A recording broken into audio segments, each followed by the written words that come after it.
Corrective phase में है। ITC में आज एक्चुअली गिरावट है। दरअसल कंपनी में सबसे बड़ी हिस्सेदार ब्रिटिश अमेरिकन टोबैको कंपनी में हिस्सेदारी बेच सकती है और एटलीस्ट इवेल्युएट कर रही है। हालांकि इस खबर पर पिछले क्वार्टर में भी चर्चा थी, लेकिन पहली बार शायद कंपनी ने अपनी प्रेस रिलीज में इसको मेंशन किया है।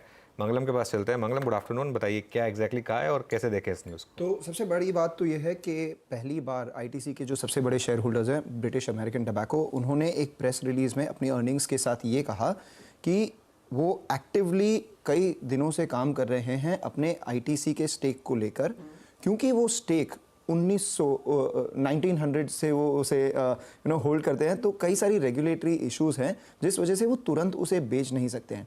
एनालिस्ट की तरफ से काफ़ी प्रेशर आया था कि वो अपना जो आईटीसी का स्टेक है उसे पेयर करें और पैसे उससे जमा करें, वैल्यू अनलॉक करें।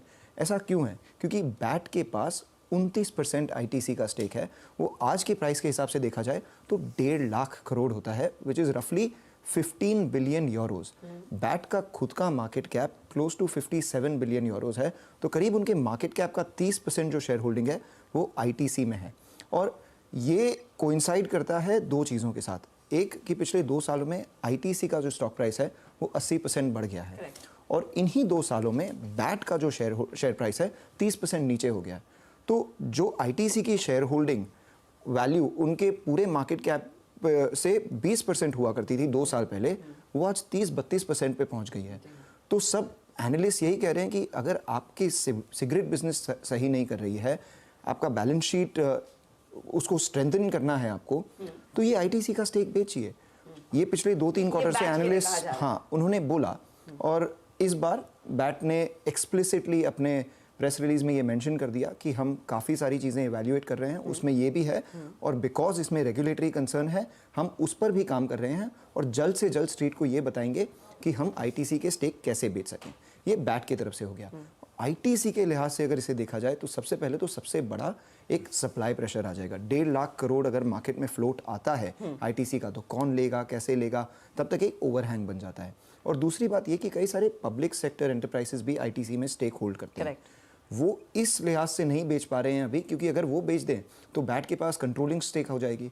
अगर बैट ने अपनी हिस्सेदारी बेचनी चालू कर दी तो हो सकता है पब्लिक सेक्टर यूनिट्स भी अपनी हिस्सेदारी आईटीसी में बेचना चालू करें, ताकि वो भी वैल्यू अनलॉक कर सकें। तो इस लिहाज से आईटीसी में काफ़ी दिनों तक इस न्यूज़ की वजह से सप्लाई प्रेशर बनने की आशंका है। डर है कि शायद बैट बेचेगा तो बाकी लोग भी फॉलो करेंगे। 4% नीचे। लेकिन आईटीसी की बात है तो I can not think of that reel जो आपने की थी आपके पॉडकास्ट में। वो नेहा के साथ जो हुआ था कि आईटीसी और एचयूएल। नहीं, वो रील एक्चुअली हर्षदा, वो फ्रैंकली बोल रहा हूँ मैं, वो उस दिन नेहा का आइडिया था वैसे वो।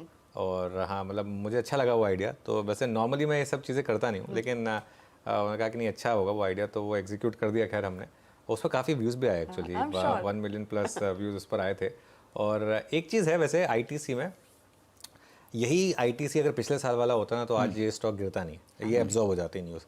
लेकिन वो जो आईटीसी ने इतना गंदा डीमर्जर करा था, उसके बाद वो आईटीसी की रैली उसी दिन पंक्चर हो गई थी। आप अगर देख लें, उससे पहले जो आईटीसी की रैली चल रही थी, एक्चुअली वो जो रील मैंने बनाई थी ना, वो 6 महीने पहले ज़्यादा सूट ज़्यादा रेलेवेंट थी 6 महीने पहले। लेकिन खैर फिर भी बना दी हमने। बट वो क्योंकि वो डीमर्जर उन्होंने इतना ख़राब किया था, तो मार्केट ने कहा इससे तो ना करते आप डीमर्जर कर, यही करना था कि इतने साल वेट करा के डीमर्जर के, वो भी इतना गंदा डीमर्जर कर दिया।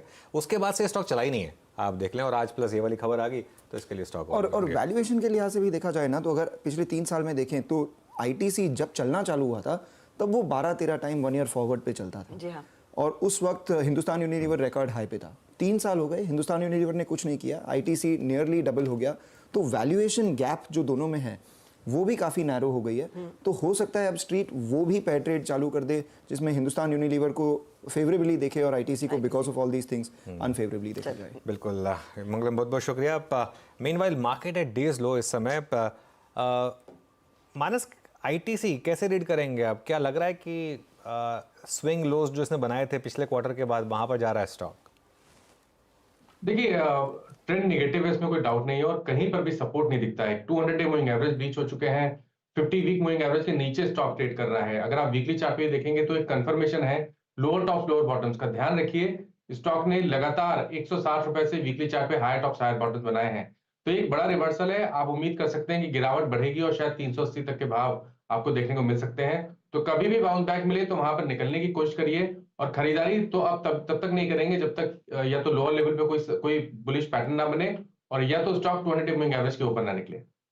थोड़ा सा टाइम दीजिए और ऊपरी लेवल्स पर कुछ कुछ मुनाफा वसूली करते रहें। अच्छा,